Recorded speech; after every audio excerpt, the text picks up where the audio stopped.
What happens when a lifetime of sacrifice and love goes unappreciated? Ruth has spent years caring for her family, only to be ignored and betrayed by those she loves most. But as she uncovers the truth behind her granddaughter's lies and deceit, Ruth's quiet resolve transforms into a powerful journey of self-discovery, justice, and redemption. The road ahead is long, but the stakes are higher than ever.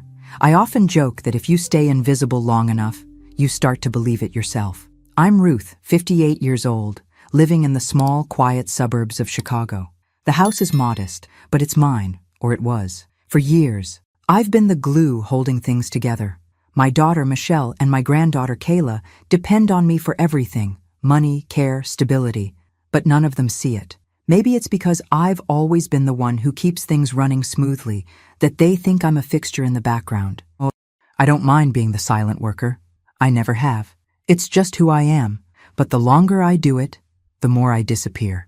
After my divorce, I found myself with no one but my daughter and her family. Michelle is busy with her own life. It's like she forgot I was ever her mother. There's no malice, just indifference. And Kayla? Oh, Kayla.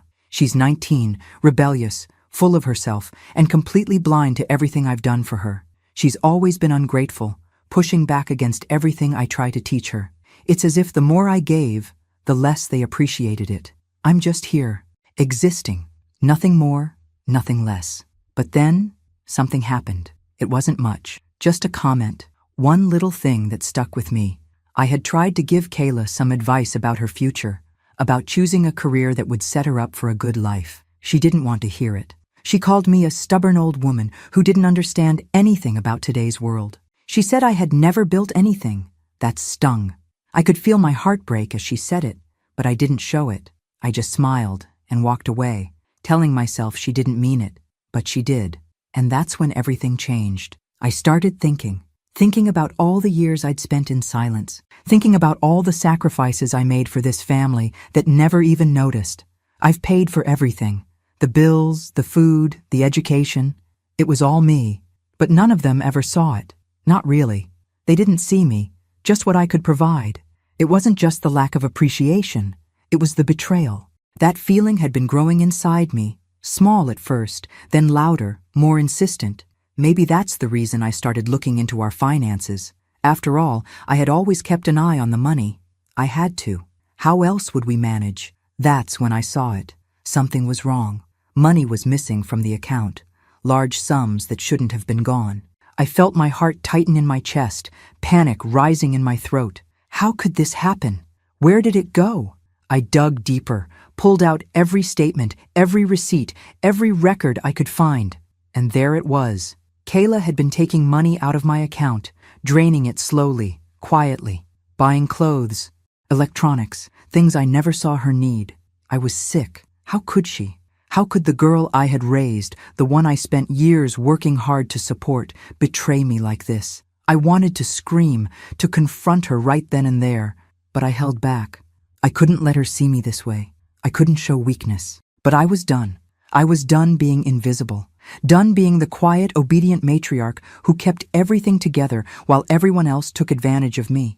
It had to stop. I don't know what I was expecting, but when I confronted Kayla, I never expected this. She denied it at first. She acted shocked, even hurt. She said I was imagining things, that I was too old to understand her needs. She tried to turn the tables, to make me feel guilty for accusing her.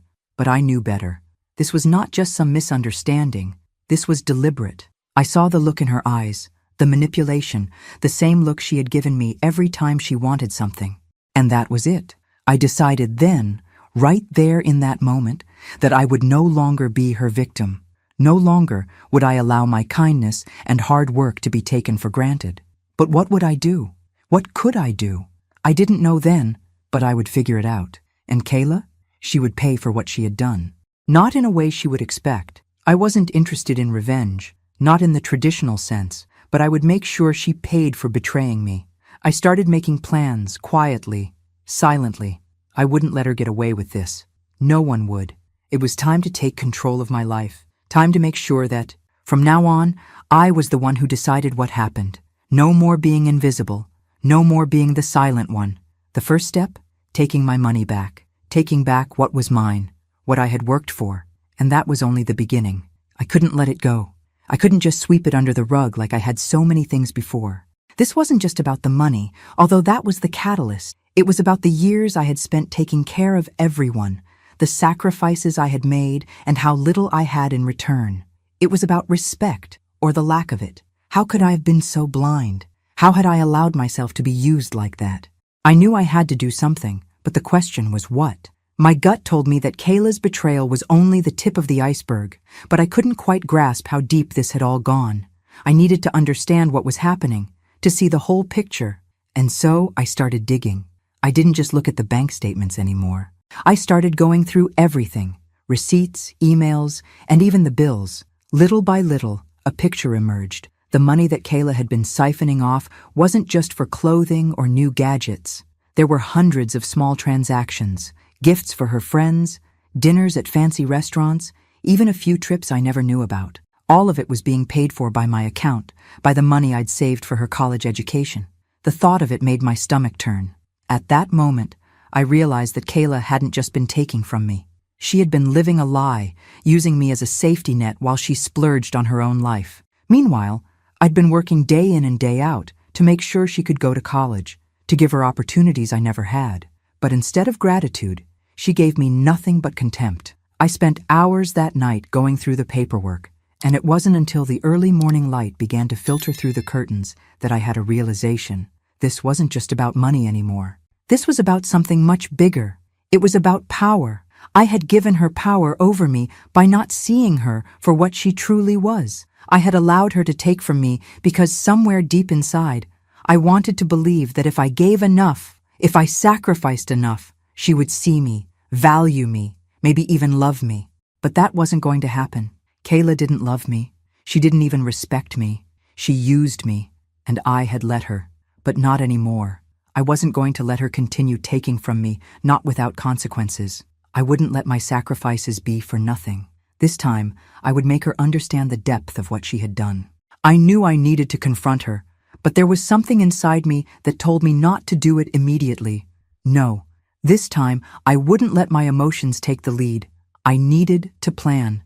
I needed to be smart about this. The next day, I kept my distance. I didn't let my face show anything. I wasn't angry, at least not in the way I had been before. I was cold, calm, and calculating. I went about my day as usual, making sure to take my time.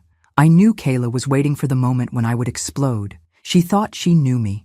She thought she could control me with guilt and manipulation, but that wasn't going to work anymore. Later that afternoon, when Kayla was in her room, I found myself standing in the hallway outside her door. I didn't knock, just waited. I had a decision to make. Would I confront her now, or would I wait for the right moment? I decided to wait. I needed to be certain that she would know exactly what she had done, and that there would be no room for her to deny it. The days passed, and I found myself planning quietly, taking notes and compiling evidence. I could feel my resentment turning into something else. It wasn't just anger anymore. It was a sense of determination. This wasn't just about getting even. This was about reclaiming control of my life. Kayla had taken everything I had given her, my time, my money, my love, and thrown it back in my face. But she had no idea who she was dealing with now. I wasn't going to be her doormat any longer. She thought she could walk all over me, but she was about to find out that I was done. And then, when the time was right, I would confront her. I would tell her everything, all the lies, all the deceit. I would make sure she knew exactly what she had done and how far she had pushed me. But first, I had one more thing to do. One final step before the confrontation. I needed to make sure that the consequences were real, that they would hit her where it hurt the most. I wasn't just going to let her apologize and move on. No, I was going to make sure she paid for what she had done. And so, I began to think bigger. The money I had saved for her future, it would never be hers now. Not after what she'd done. She needed to learn a lesson. And I was going to teach it to her. I was done being invisible. I was done being the one who cleaned up everyone else's mess. Now, it was time for me to take control. As I sat down at the kitchen table, staring at the evidence I had gathered, I felt a sense of power rising within me. I had been a victim for far too long. But not anymore. Now I was in charge. And Kayla? Well, she was about to learn the hard way that you don't get to take advantage of someone forever. The next move was mine, and I wasn't going to make the same mistake twice. It was time to make her pay. I remember that day as if it was yesterday, the day I decided to face Kayla, the day I decided to stop pretending. I had everything I needed: proof, receipts, documents, all the things she couldn't deny.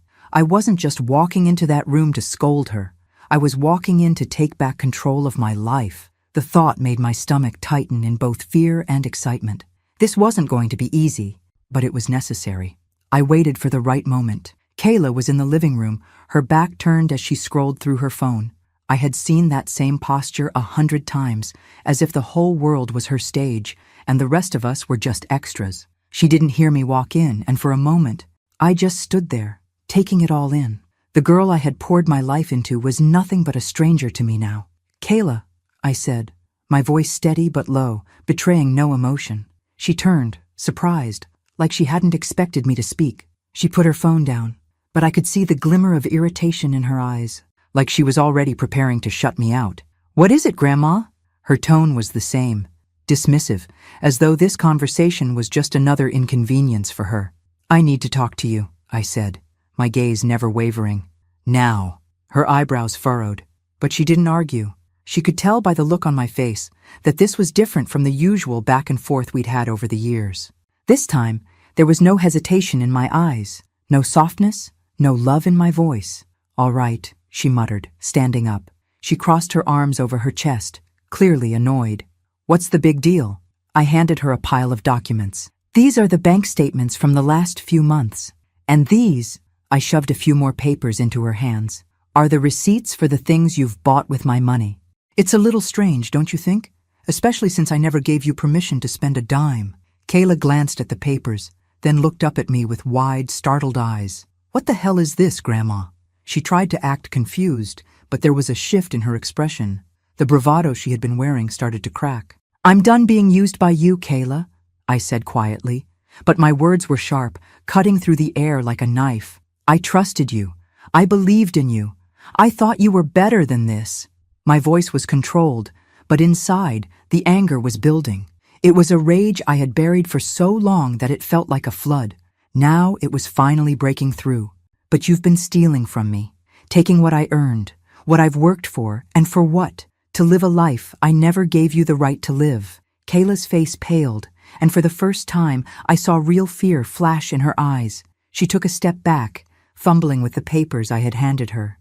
"I didn't steal anything. You're overreacting. This is just a mistake, okay?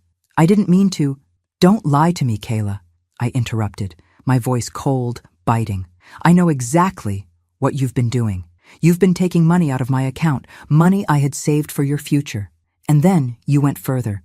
You've been making purchases, running up debt, all in my name. Do you even care how much damage you've done?"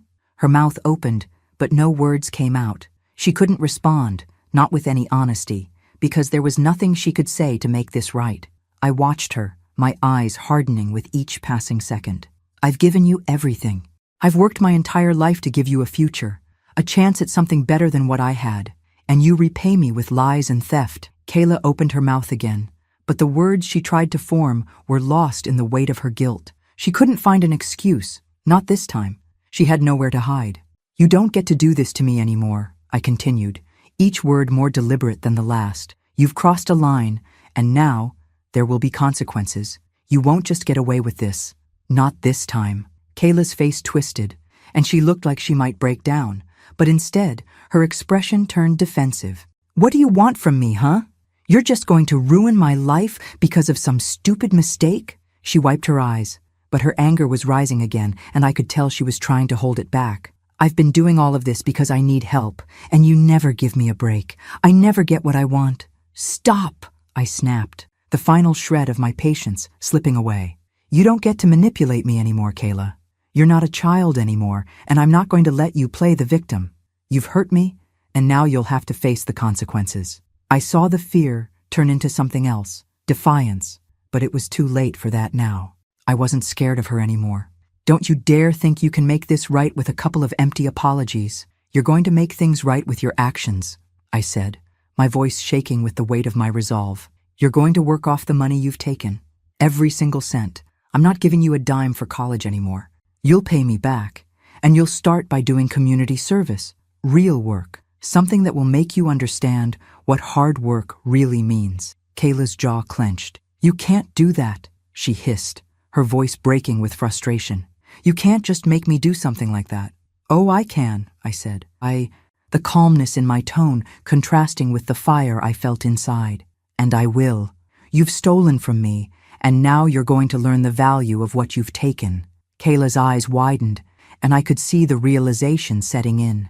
There would be no easy way out of this.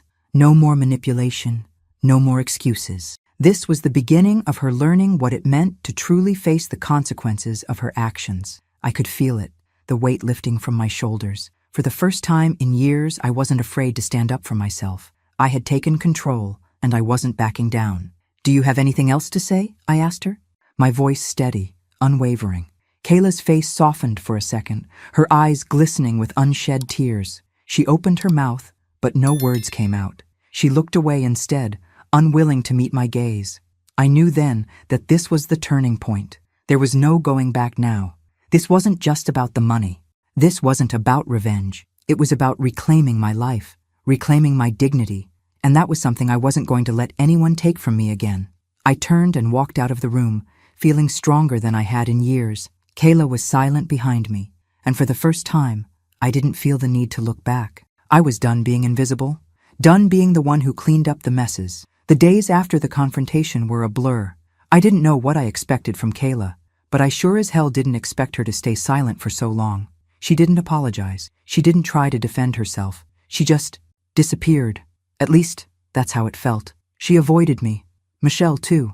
It was almost as if they were trying to pretend nothing had happened, like I hadn't just laid bare the truth about everything. I didn't care, though. For the first time in a long while, I didn't care. I was tired of playing the martyr, tired of holding everything together for them while they went on with their lives, never thinking about what it cost me. If they were going to avoid me, then fine.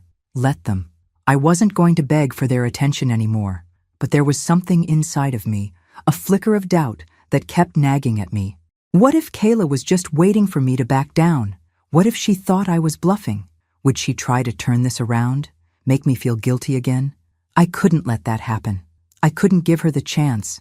So, I did what I had to do next. I took action. I called the lawyer. I knew I didn't want to take this to court. Not yet.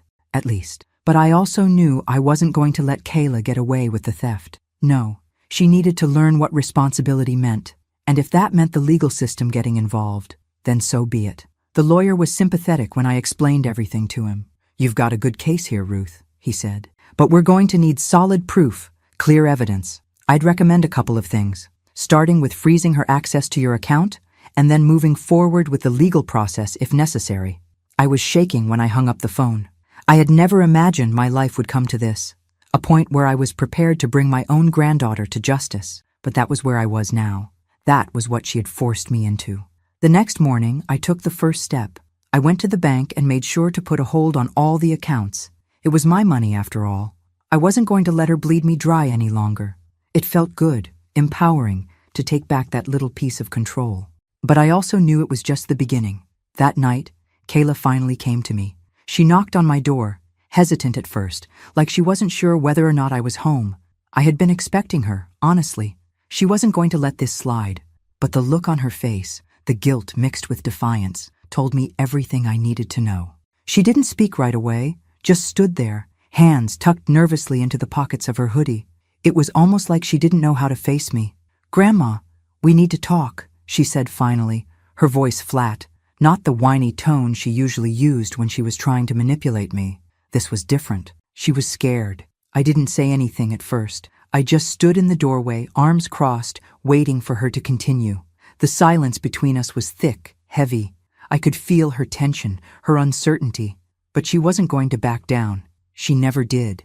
I'm sorry," she said, the words stumbling out. "I didn't mean for it to get out of hand. I was just—" She stopped herself, her eyes dropping to the floor. "No," I interrupted. "You didn't just make a mistake, Kayla. This wasn't a small mistake. You took from me. You used me. You think an apology is going to fix that?" She looked up at me then, her eyes wide with confusion. "But I didn't want to hurt you. I was just trying to get ahead, trying to survive. Survive? I repeated, my voice hardening. You've been living off of me for years, Kayla. You think you're surviving by taking what's mine? You've been taking advantage of me, and you know it. She bit her lip, clearly struggling to find the right words, but all I saw was the same manipulative girl who had used my kindness for her own gain.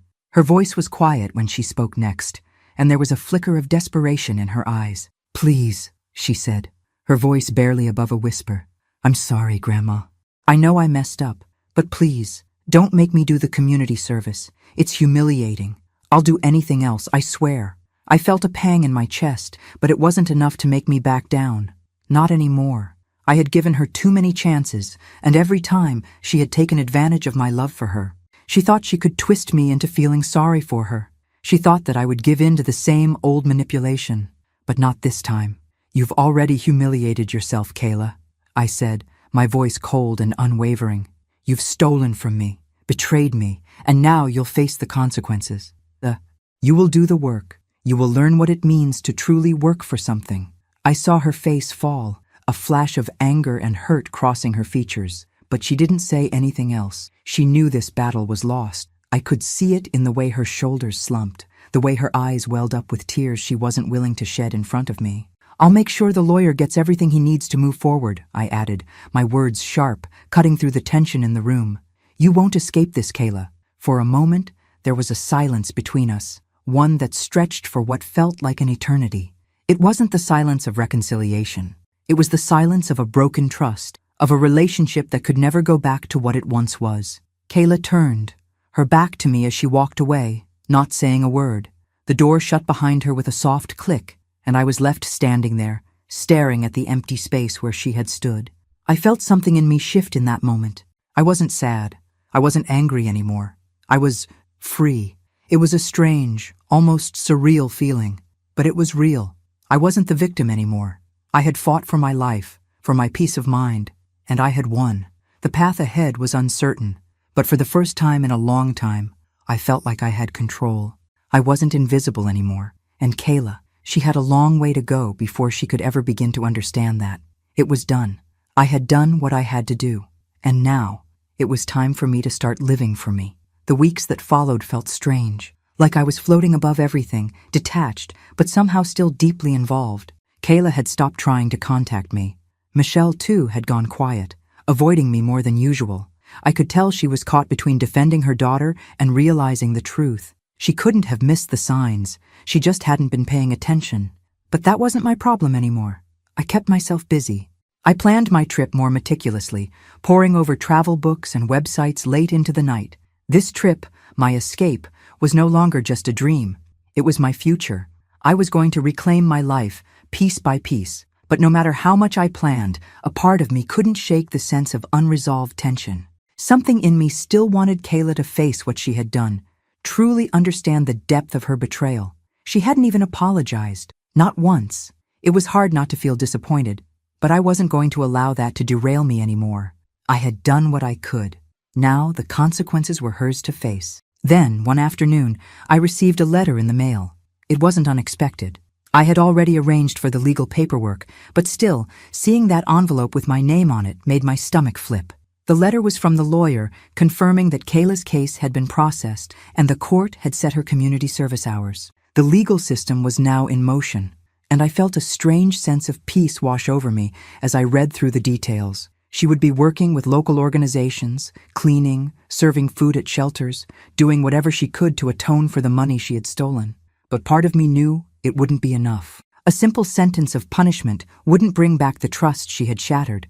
There was no true justice for what she had done to me. She would complete her hours and go on, unchanged. I wasn't sure why that thought bothered me so much. Maybe I wanted more for her, or maybe I was just angry at the whole situation. I sat in the living room that afternoon, staring at the letter in my hands, when Michelle finally reached out. She hadn't come over in days, and I wasn't sure how I felt about it. Maybe she was still struggling to reconcile what had happened, or maybe, like Kayla, she just didn't want to face the truth. I didn't expect her to knock. She just walked in, as though nothing had changed. "Mom," she started, her voice tentative. "Can we talk?" I set the letter down and looked at her. I didn't want to speak, didn't want to invite her in, but I knew I had to. This wasn't going to fix itself without a conversation, no matter how difficult it was. "Come in," I said simply. She stood awkwardly in the doorway for a moment before walking inside. She didn't sit right away, as though unsure of where she stood in my house. There was a heavy silence, but I didn't rush to fill it. I had learned to let silence be its own message. Finally, she sighed, looking me in the eyes. "I don't know how to say this," Michelle began, her voice softer than I'd ever heard it. "But I'm sorry. I should have been paying more attention. I should have been there for you. And I wasn't." I wasn't sure if I was ready to hear her words, if I even wanted to. A part of me wanted to forgive her right away, to let it all slide because she was my daughter, my flesh and blood. But I couldn't. Not this time. "You're right," I said, my voice steady. "You weren't there, for me or for her. I've been doing everything for everyone for years and no one even noticed. And I'm done, Michelle. I'm done." She flinched at my words, but I wasn't going to soften the blow. She had to understand. She had to feel it. "I didn't want to see it," she whispered, lowering her head. "But I see it now. I don't know how to fix it, but I want to. I want to be a better daughter, a better mother to Kayla." Her apology was sincere, but I wasn't sure it was enough. The years of neglect, of her turning a blind eye to what was happening in my life, couldn't just be undone with a few words. My heart softened a little, but I wasn't ready to let go of the hurt. I had to let her sit in this discomfort for a while. Maybe that would help her understand. "You can start by making sure Kayla faces the consequences of her actions," I said, watching her carefully. "She has to work for what she took from me, and I'm not going to let her off the hook just because she's family." Michelle's face tightened, but she nodded. "I know. I will. I'll make sure of it." There was a long silence between us. I could tell she wanted to say more, but she didn't. She had finally come to understand that she couldn't fix things by offering empty words. She would have to show me, prove to me that she was truly sorry. I didn't expect that to happen overnight, but it would happen if she was really committed to it.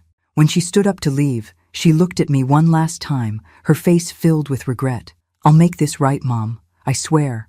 I didn't say anything. I didn't need to. There was nothing left to say. As the door closed behind her, I sat back down in my chair, still staring at the letter in my hands. The next steps were clear. Kayla would serve her community service, and Michelle would figure out what she could do to repair our broken relationship. But me? I was moving forward. No more looking back, and I would finally get what I had worked so hard to earn. Peace. I took a deep breath and turned my attention back to my travel plans. My journey was just beginning, and there was nothing anyone could do to stop it. No more sacrifices, no more invisibility. It was my time. The first week of my trip arrived faster than I expected. It wasn't a grand departure, no dramatic farewells, no tearful goodbyes. It was simply me packing my things, locking the door behind me, and leaving. I didn't look back, and if I'm being honest, I was relieved. When I arrived at the airport, I wasn't nervous or overwhelmed like I had expected. I was calm, focused. This was the first time in years that I wasn't worried about someone else's needs, someone else's happiness. For the first time, I was making a decision for myself, not based on what anyone else expected of me. I boarded the plane and found my seat by the window. I watched as the city disappeared beneath me, a sea of concrete and memories fading into the distance. I didn't feel sad, and I didn't feel guilty. I felt free, and that freedom felt like a weight lifting off my chest. I didn't even know where I was going first. It didn't matter. I'd always dreamed of seeing the world, but I had always put it off, too busy with work, with life, with everyone else. Now, I was living my dream, and for the first time, I was truly living it for myself. The first stop was Paris. I wandered the streets with no agenda, no schedule. I went to museums, strolled through parks, and sat in cafes for hours with nothing but my thoughts and a cup of coffee. I took in everything, every sight, every sound, every smell, because I could. I didn't have to explain myself or rush to get back to anyone. But as much as I tried to lose myself in the beauty of it all, the thought of my family lingered in the back of my mind.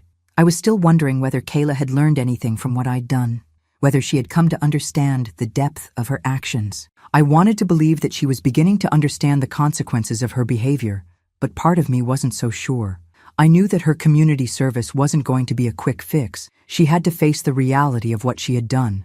And for that to happen, I knew she needed time, time to grow, time to learn. But was she willing to learn? Or would she just go through the motions? That night, as I sat in my hotel room in Paris, I checked my phone. The screen lit up with messages. None from Kayla. None from Michelle either. It didn't surprise me. I had already prepared myself for the possibility that they would try to avoid me for a while. They were probably still processing everything. There was a message from my lawyer, though. The court had officially set the terms for Kayla's community service. She would have to serve at least 200 hours at local charities, working directly with those less fortunate. There would be no shortcuts, no get-out-of-jail-free cards. The judge had been clear. This wasn't just a slap on the wrist. Kayla needed to understand the gravity of what she had done, and this was part of it. The message confirmed what I had already known.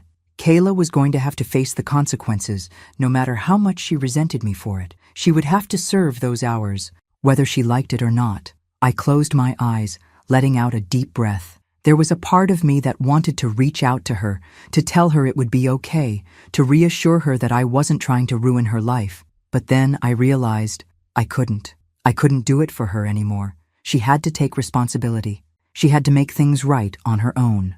I spent the next few days in Paris, taking in the sights and letting the city change me.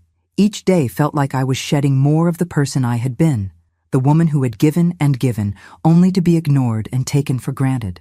In Paris, I found a version of myself I hadn't seen in years. I was alive, not just existing, and that feeling, that freedom, was everything I had been looking for. As the days passed, I began to realize something else. I wasn't just escaping the chaos of my family. I was also escaping the expectations I had placed on myself for so long. I had spent my life believing that I needed to take care of everyone, that it was my job to hold things together. But it wasn't. It never had been. It was a burden I had chosen to carry, but one that had nearly crushed me in the process. In Paris, I learned that it was okay to be selfish. It was okay to prioritize my own happiness. I didn't have to answer to anyone anymore. But the more I explored, the more I realized that this journey was about more than just running away from my problems. It was about facing them head on. I wasn't just running from my past, I was confronting it. And Kayla, she was part of that past. I knew I couldn't continue to avoid the truth about her. She had stolen from me, betrayed my trust, and manipulated me for years. But what hurt the most was not the theft. It was the realization that I had allowed her to do it. I had allowed myself to be blind to the damage she was causing, because I wanted to believe that she would eventually change. Maybe she would. Maybe she wouldn't. That wasn't for me to decide. I wasn't going to keep punishing myself for what she had done, but I also wasn't going to forget what had happened. The truth was, Kayla wasn't the only one who needed to change. I did too. I needed to learn how to let go, how to stop being the person who carried everyone's burdens. The next stop on my journey was Rome, and while I was excited to see the Colosseum, the Sistine Chapel, and the streets where history had been made, I realized something. This was where my own history could start anew. The woman I was before, the one who sacrificed for everyone else, had to be left behind. It was time for me to build my own story. As the plane took off from Paris and headed toward Rome, I felt something shift inside me. I wasn't just escaping my past, I was finally embracing my future, and I couldn't wait to see where it would take me. I landed in Rome just as the sun began to set, casting a golden hue over the ancient city. It was breathtaking. The first thing I noticed was the sound, the murmur of people in the streets, the laughter of tourists, the hum of life that felt both familiar and new. I had never traveled by myself before, at least not like this. It felt strange at first, but there was also a comfort in the unknown, a freedom in not having anyone else's expectations hanging over me. Rome was overwhelming in the best possible way. Every street was a testament to history, every building a reminder of time gone by. I walked the cobbled streets for hours that first day, visiting the iconic landmarks, the Colosseum, the Pantheon, the Roman Forum. But it wasn't just the grandeur of the places that struck me. It was the small moments, the quiet, the peace of just being there, standing in front of something that had endured for centuries. I had no agenda, no schedule. Oh, for the first time in years, I wasn't rushing to be somewhere, to do something. I could just be. But even in the serenity of Rome, there were moments when my mind wandered back to my family. Kayla, the mess she had created, the guilt I felt about cutting her off, and Michelle, who was still trying to find her way through all of this. I didn't know what they were doing, how they were coping. I didn't know if they had learned anything from what I had forced them to face, but I realized, somewhere in my heart, that it didn't matter as much as it once had. I had given them everything I could, and now it was time to live for myself. As I walked through the Piazza Navona, I stopped at a small cafe for a coffee. It was nothing extraordinary, just a little place tucked between two old buildings, but it felt like the perfect spot to sit and think. The sound of chatter, the clink of espresso cups, and the distant hum of city life created a soothing atmosphere that made me feel grounded. I ordered a cappuccino and took my seat at an outdoor table. The waiter brought my coffee with a warm smile, and I couldn't help but smile back. Small gestures like that reminded me how simple life could be when I wasn't wrapped up in the chaos of others' problems. I sipped my coffee, watching people walk by, tourists, locals, couples, families, each of them lost in their own worlds. I couldn't help but think of Kayla again. I wanted her to grow up, to realize what she had done, to understand the pain she had caused. But then I reminded myself, this wasn't my responsibility anymore. She had to face the consequences of her actions on her own.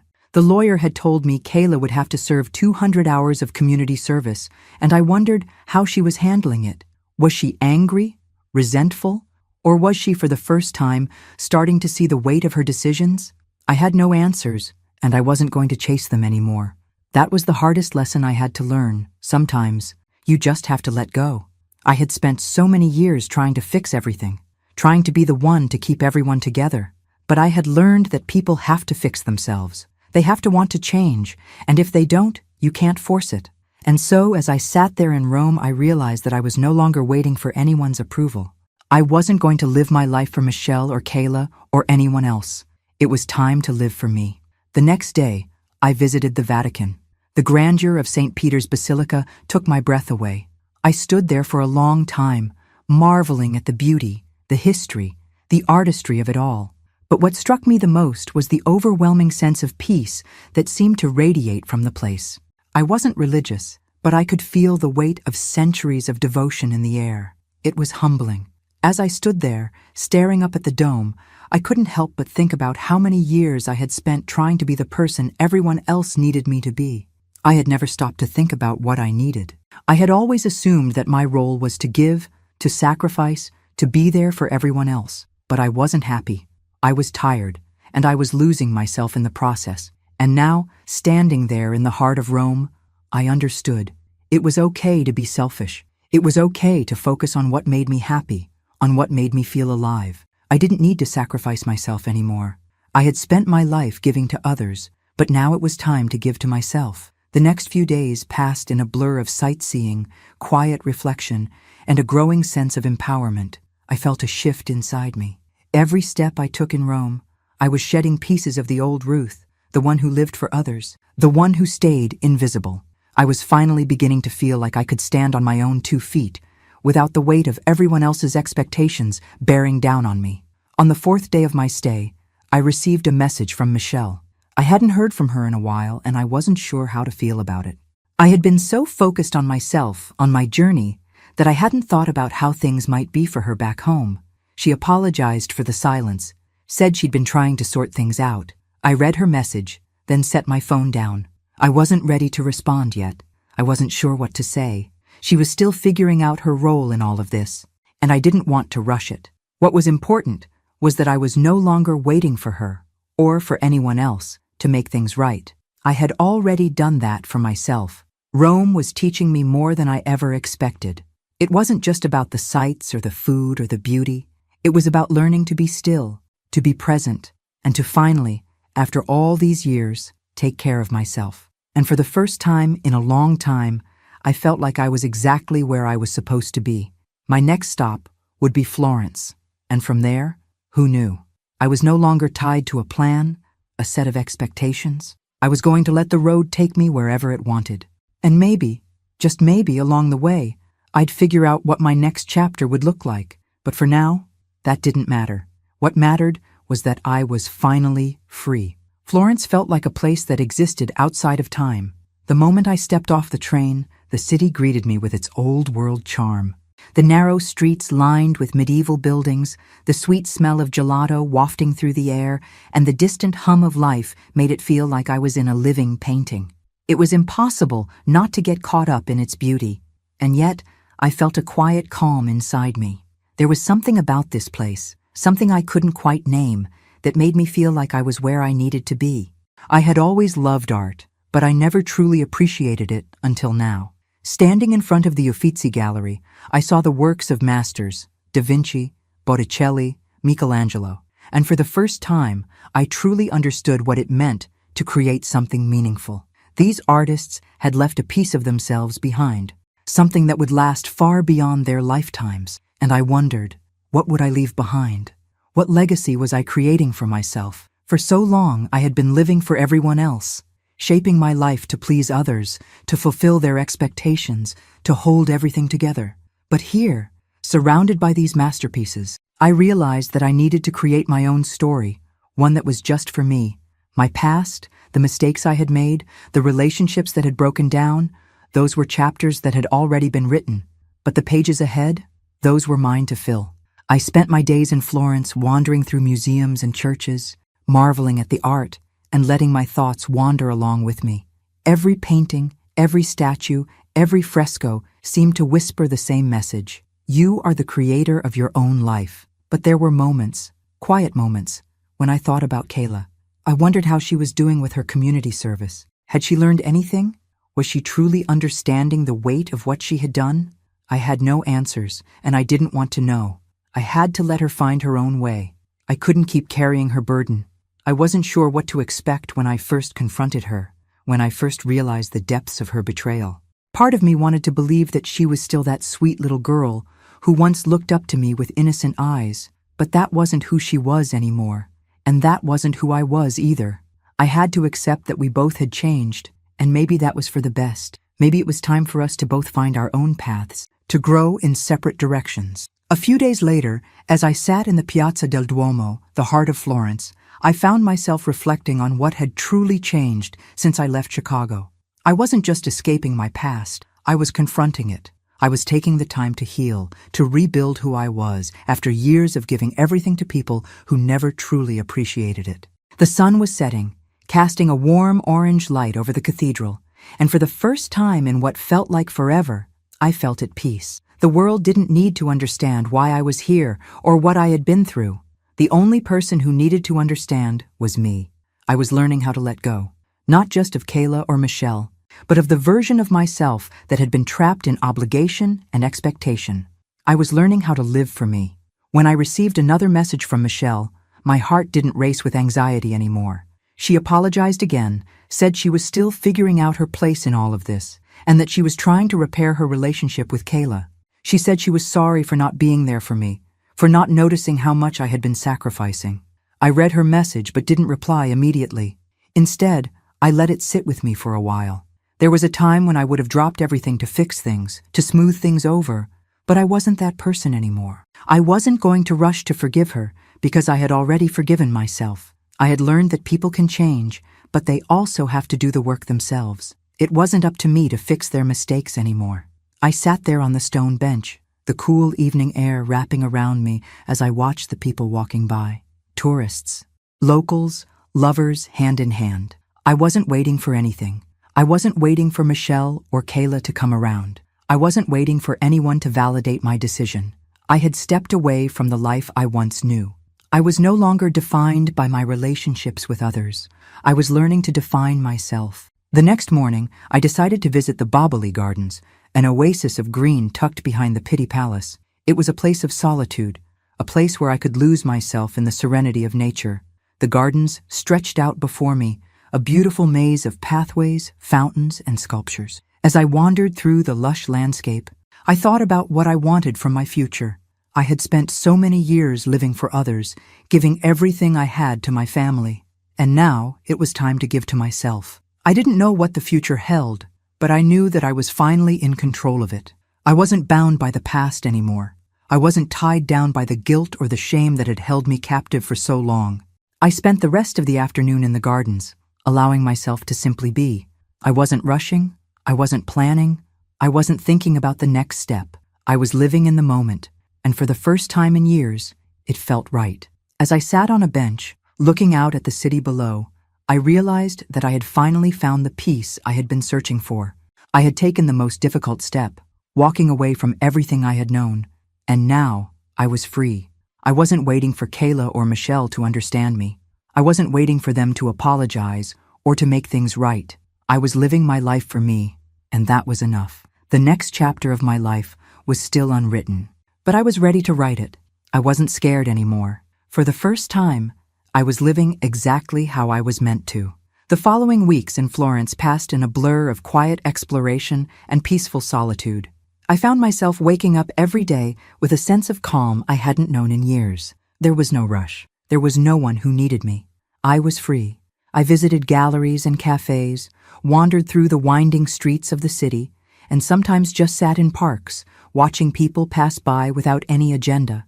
It felt like I was breathing for the first time in a long time, like the weight of the world had been lifted from my shoulders. I didn't have to keep fixing things anymore. I didn't have to save anyone.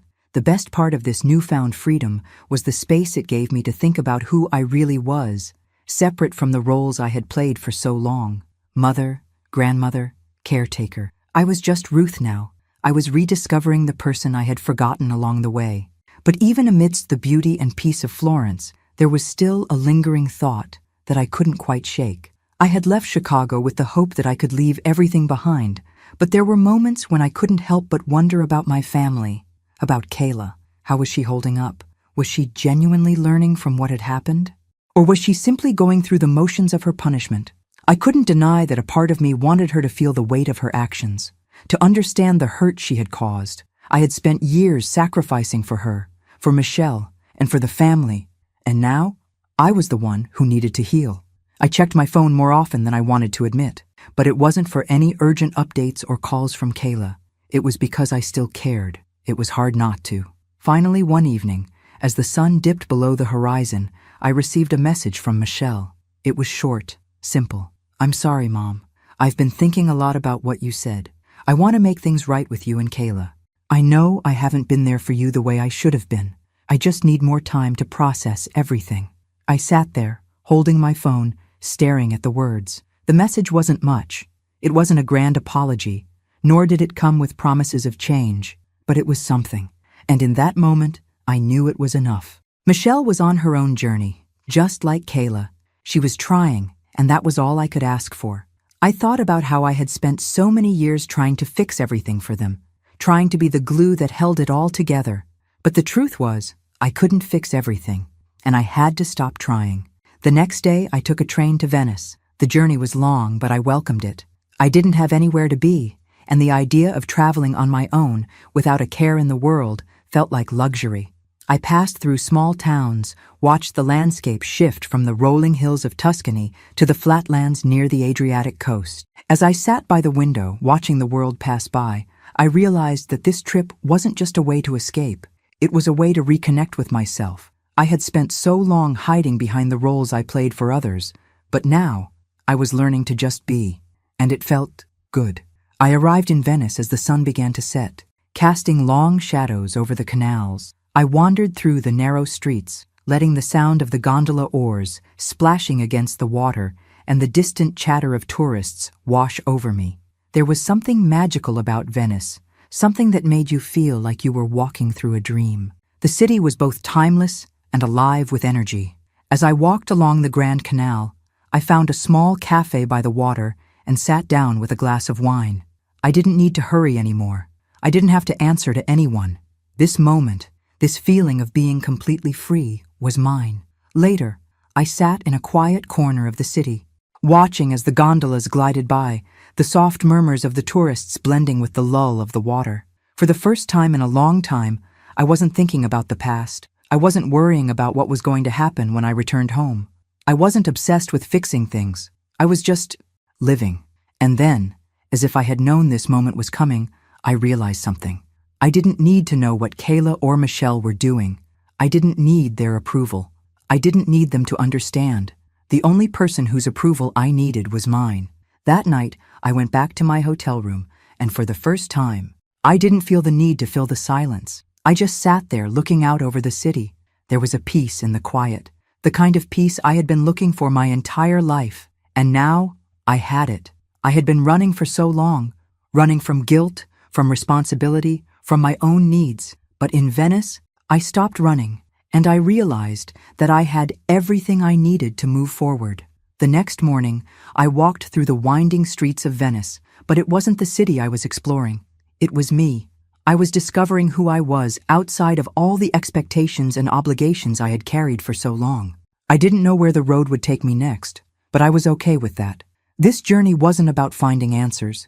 It was about giving myself the freedom to find peace, to finally live for myself. And as the gondola gently rocked beneath me on the Grand Canal, I knew that I was exactly where I needed to be.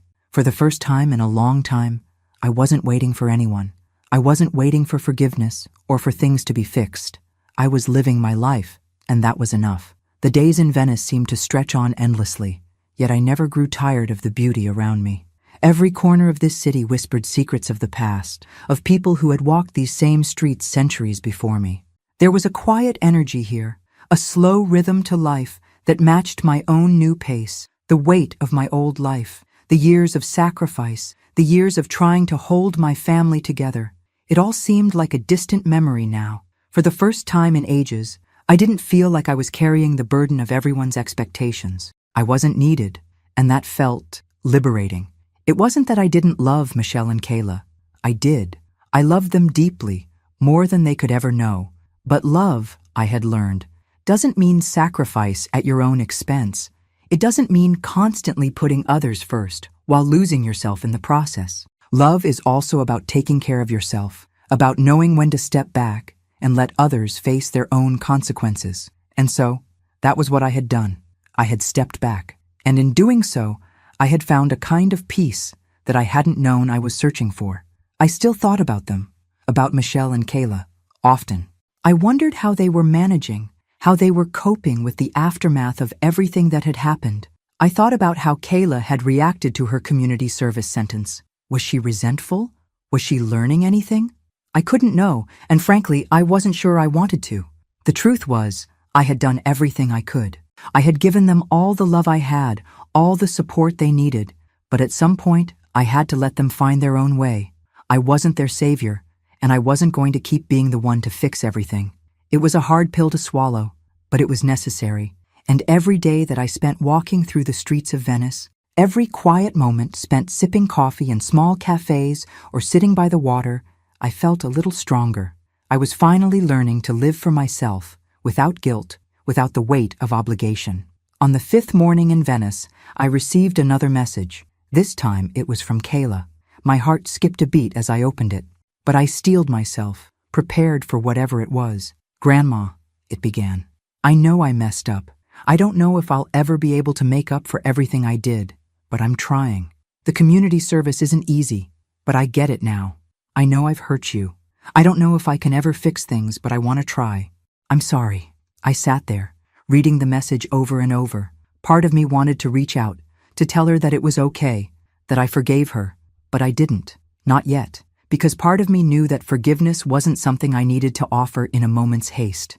She had to prove herself, not to me, but to herself. It was a quiet victory, a small one, but significant. Kayla was beginning to realize the depth of her actions, and maybe that was the first step toward healing, not just for her, but for me too. I didn't respond right away. Instead, I closed my phone and went for a walk by the canals, the soft water lapping against the edges of the gondolas. I needed space. I needed to think. The message wasn't perfect, but it was honest. It wasn't an apology out of guilt or obligation. It was an acknowledgement of her mistakes and a desire to make things right. And in that moment, I realized something important. I had spent so many years waiting for others to change, to make things right. But change doesn't happen overnight. It happens in small, incremental steps. And sometimes you have to let people take those steps on their own. I had already taken mine. As I walked, I couldn't help but smile. The world was still beautiful. And for the first time, I wasn't looking for answers. I wasn't waiting for someone else to tell me it was okay to live my life. The gondolas passed me by, the soft murmur of conversation floating in the air. and I knew for the first time in years that I was exactly where I needed to be. The next morning, I left Venice behind, taking the train to Milan. The journey was long, but it gave me time to reflect, to think about all that had happened. I had come so far, from a woman trapped in her family's demands, always putting everyone else first, to a woman who had finally realized that her own happiness mattered too. Milan was different. It was fast-paced, modern, and full of energy, but there was something about it that felt right. I didn't need to slow down anymore. I didn't need the quiet of Venice. I was ready to embrace something new, something bold.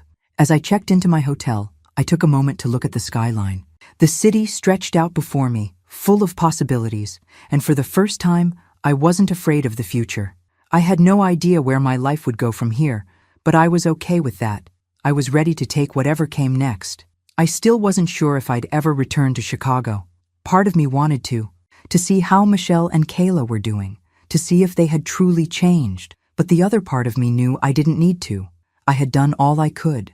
I had already given them everything I had, and now it was time to live my own life. For the first time, I wasn't waiting for anyone, not for their forgiveness, not for their approval. I was living for myself, and that was enough. In that moment, I realized that the true journey wasn't about where I was going. It was about the freedom I had found within myself. And as I stood there, looking out over Milan, I knew that no matter what came next, I was ready. Milan was everything I imagined it would be, and nothing like I expected. The city had an air of elegance that hung in the streets like a faint perfume, sophisticated, yet accessible. It was a place that thrived on movement, on progress, on creation. The energy was contagious, and for the first time in months, I felt like I was truly part of something bigger.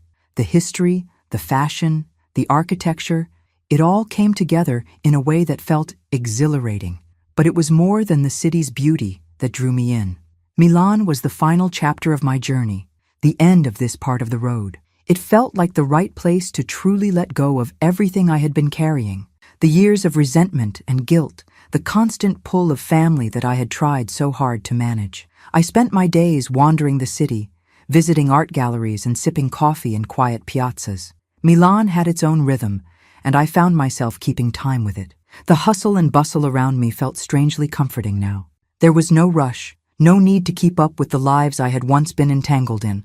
I was on my own, and for once, I didn't feel lonely. I felt complete. It wasn't until I visited the Duomo, a cathedral that seemed as old as time itself, that I realized how much had changed. As I stood on the rooftop, gazing over the city, the magnitude of the moment hit me. I wasn't just running away from something. I was running towards something new, something mine. It was a realization I hadn't expected, but it hit me with a force that was almost overwhelming. For so long I had felt invisible, like I was living in the background of my own life, watching as everything else unfolded. But now, standing on the rooftop of the Duomo, I felt like I had truly come alive. I had found peace, not just in the quiet streets of Florence or the romantic canals of Venice, but in myself. I had stopped waiting for others to define me, to tell me who I should be or how I should feel. The power to control my own story, my own happiness, had always been in my hands. I just hadn't realized it until now. That night, as I sat in a cozy restaurant in the Brera district, I received a call from Michelle. It had been a while since we last spoke, and I hadn't expected it. I wasn't sure if I was ready to dive back into everything with her, but I knew the call had to come eventually. "Mom," she said when I answered, her voice softer than I remembered. "I've been thinking a lot about what you said, about everything that happened. I know I wasn't there for you. I didn't see what you were going through, and I'm sorry. I'm trying to make things right." I sat there, taking in her words, but I didn't rush to respond. The silence between us wasn't uncomfortable. It was necessary. I needed to hear her, but I also needed to process what she was saying. "I've been trying to fix things with Kayla," Michelle continued. "She's not the same person, Mom. She's changed. I know it's not enough, but I just want you to know that I'm trying. I've realized a lot in the past few months, and I hope you can see that." I could hear the sincerity in her voice, but it didn't erase the years of neglect, of her turning a blind eye to everything I had been carrying for so long. Still, there was something different in her tone, a realization, a shift in her understanding of what had happened between us. "I hear you, Michelle," I finally said, my voice steady but calm. "I appreciate you saying that, but I've had to learn to stop waiting for things to be fixed. I'm not the same person I was when I left. I'm not waiting for apologies, and I'm not looking for answers anymore." There was a pause on the other end of the line. "Mom, are you saying you don't want to come back?" I took a breath, choosing my words carefully. "I don't know what the future holds, but right now, I need to be here. I need to keep living for myself. I've done everything I could for you and Kayla, but now I'm doing this for me." "I understand," she said, her voice small but full of emotion. "I really do." I could feel the distance between us closing, but in a different way than I had ever anticipated. It wasn't about me being the fixer anymore. It was about her understanding that I had my own life now, that I wasn't just a resource to be drawn from. "I want you to keep going, Michelle," I said. "Keep working on yourself and keep supporting Kayla. But remember, your happiness doesn't have to come at the expense of someone else's." "I'll try." "Mom," she said quietly. "I know you will," I replied, the weight of the conversation settling in my chest. "But don't do it for me. Do it for you." I ended the call feeling something I hadn't expected: hope. Not just for Michelle or Kayla, but for myself. I had finally let go of the guilt, the need to be everything for everyone. I wasn't going back to fix things. I wasn't going back to be the caretaker, the one who kept everything in place. I was going forward, and that was enough. As I lay in bed that night, listening to the hum of the city below, I felt at peace for the first time in a long time. It wasn't that I didn't still love them. It wasn't that I didn't care, but I had learned that I couldn't carry their burdens anymore. They had to carry their own, and I was finally free. The next morning, I woke up early, ready to explore Milan once more. But this time, I wasn't rushing. I wasn't trying to do everything in a hurry. I was savoring the moment, taking each step slowly and deliberately. For the first time, I wasn't afraid of what came next. I wasn't waiting for anything or anyone to change. I was living for myself, and that was the greatest gift I could give myself. As I walked through the streets of Milan, feeling the sun warm my face, I realized something I had never truly understood before. The only person who could define my happiness was me, and I was finally choosing to be happy. The train ride from Milan to the coast was peaceful, a quiet journey that I took alone, as I had grown accustomed to over the past months. The landscape blurred past me, the patchwork of fields and small towns offering no real destination. And yet, for the first time, I felt like I was headed exactly where I needed to go. This chapter of my life was closing, but I was no longer searching for answers. I had found them. I had learned to be at peace with the choices I made, the mistakes I had endured, and the journey I had taken to get here.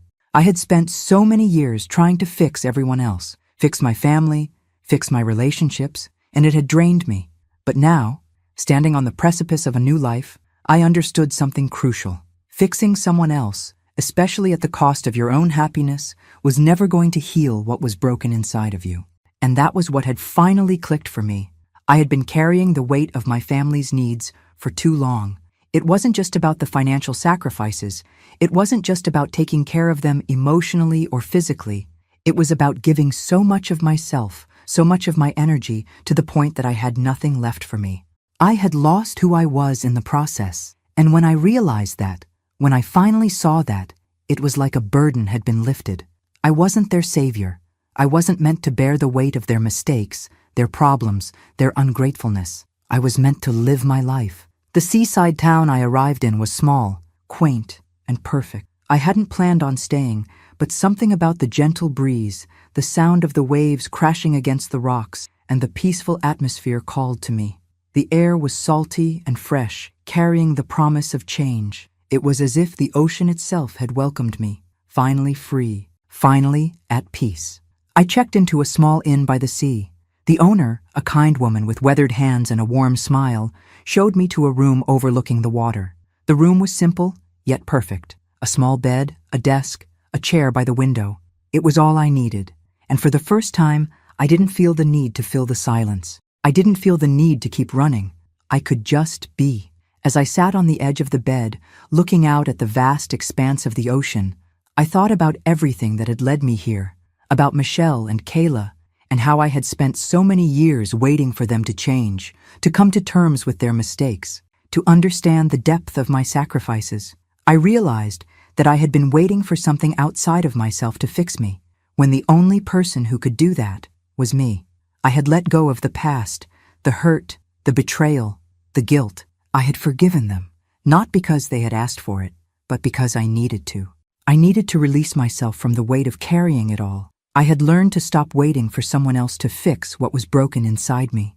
It wasn't easy, it wasn't quick, but it was necessary. That evening, I walked along the beach, the cool sand beneath my feet, the sky streaked with the colors of the setting sun. There was something about this place, something that made me feel like I was finally, truly home.